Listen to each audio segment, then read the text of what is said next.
I'm glad that you said that all parents should receive respect, because I would like to begin tonight. Normally I come here with a simple request and you normally grant it. Tonight I'm very frustrated over the lack of what I perceive of respect regarding the recess committee that I have adopted as my own, because the person who was responsible, which is Ms. Frierson, did not show up the other night for whatever reason, which is actually kind of irrelevant. And to this point, I have invested a lot of time in the recess committee along with Sterling Waterman, Kirsten Green, principals, teachers, administration staff, and we deserve to have follow-up on what is going on. We deserve to have an apology if you don't attend when you're supposed to be the keynote person presenting our proposal to the board. I do not want to hear from Dr. Epps that he has never seen a copy or heard any of the content of this policy that we're proposing. Too much time has gone by and I think it's completely unacceptable. I want something done. I want this on the next board meeting to be voted on. Can I get that reassurance? I will make sure that it gets to the policy meeting for the next month or the education committee, whatever it is that you need it to get to. I will do everything in my power to get it there. Well, and if someone on your administration staff cannot be there to present, I want permission to be the one presenting because I will be there. So that's my first question. Your first answer to the chair? To answer your question, we should go through the policy committee. We should have again, you were at the last one. I will make sure, Ms. Frierson is here, and I will make sure that she is at the next meeting for you. But you need to have some meetings to discuss what that policy is. We need to review it, the full board needs to review it, and then we need to go through the process. So what do we do when we have a situation where the chairperson of that committee is not being proactive in doing what we need to do to get this to all of you to vote on?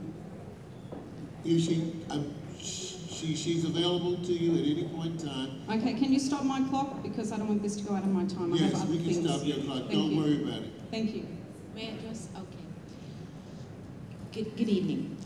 First and most importantly, if you choose to have an apology, I will. However, the policy meeting that was scheduled last week, I was, because of other appointments, I had to speak at 41 School, the PTA. And I did try to get there 7:45, which was the time the meeting was over for me. I am scheduled for policy in the June meeting, so I'm definitely on there. However, it is and hasn't stopped. We did send out information pertaining to where it is via the email, and I presented to the cabinet as well as the principals, so it is in the draft form, and that was sent out to the committee members. So you're saying that Dr. Epps has seen a copy of this? Well, we have seen the draft of the proposal of recess, and it was explained. Then I think there's some miscommunication going on between all of you. That needs to be sorted, and this needs to get on the next Board of Ed agenda. I don't want another month to stall. That's correct. We've been putting up with this now for, I'd say, 4 months. 5 months of stalling? It's been a year since we started the thing. It's unacceptable. These children in this school need to have a 10-minute break after a 2-hour learning block. That's all that we're trying to do. We found a way to incorporate that, as you know, Ms. Frierson, and it needs to happen for the next school year. The teachers need it, the children need it. Okay, that's all I want to say on that one. Thank you for addressing it. Mr. Wood, I'm going to ask Ms. Lester to put that. Ms. Lester, please put that on the committee meeting for next policy. Mr. Wood would like to make a comment. Yes, I'm sorry. I got to correct Mrs. Holt. I've been on this recess committee as a parent for 2 years. 2 years. We've been waiting for something to happen for 2 years. So I feel her frustration. I was there. It felt as if we were wasting our time. Ms. Holt, of course, Ms. Kirsten Green over there, and a variety of different people with Dr. Epps' staff. At this point, I have no idea why we haven't gotten to where we need to be, but it's a doggone shame. I've been on this committee for 2 years, and we're no further than we were from the beginning when we started 2 years ago. I just want to say that, Ms. Holt. Thank you. My next point is Angel Valentine. I want to commend you for putting the notice in the paper that you would like to open a search for the superintendent position, a national search. I'm concerned, I think a lot of people need to take the emotion out of it. This is not a reflection of whether we think Dr. Epps is the best candidate or not the best candidate. It's simply fiscal responsibility. The superintendent of schools manages the largest budget in the city. There is a fiscal responsibility to all the taxpayers who pay 40% of their property tax to the school board. The search should be conducted as a general policy after every single superintendent contract expires. It should be out there. I don't know why it was not put on the personnel committee agenda. As a public member, I am entitled, I believe, to come to a committee meeting and listen to a discussion about whether that is the best process to follow or not. And I was ready to go, walk out the door to go to that meeting so that as a member of the public and as a responsible parent, I am inputting into that process and was told that the whole meeting was going into closed session and it was being discussed closed session and was removed from the agenda, or not actually listed on the agenda.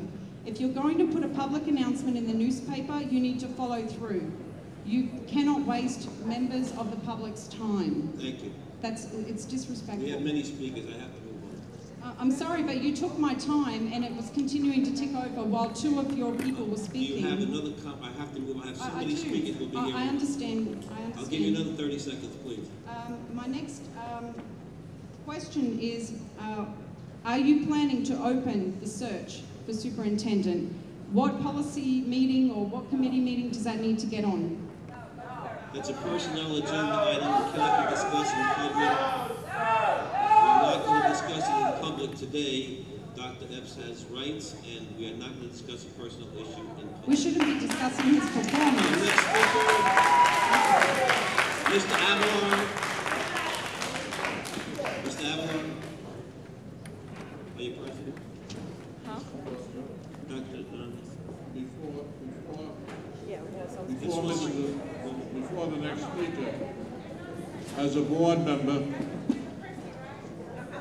I would just like to address the last speaker. As a board member, I was very disappointed to read in the newspaper 2 items about the search for Dr. Epps' position. We haven't discussed it as a board. You know, nothing. The only thing I found out about it reading the newspaper, and that is very disappointing. And it's not the right. It's not the right way to place a decision to make. Mr. Valentin. Since I made the announcement, I spent 2 months campaigning, and that's what's one of the messages that were out there that were addressed by different groups. I attended 5 forums, and that's what's one of the issues. And I did it as a wake-up call to this district. I take responsibility as a citizen, and that's one of the things Now, I have. Mr. Valentin, I've been advised by counsel that we really can't get into this tonight. I mean, it's a personal issue. Dr. Epps has certain rights. Why is it personal? And it's interfering with the rights. Our next speaker is Mr. Raj Waheed, please. Good evening.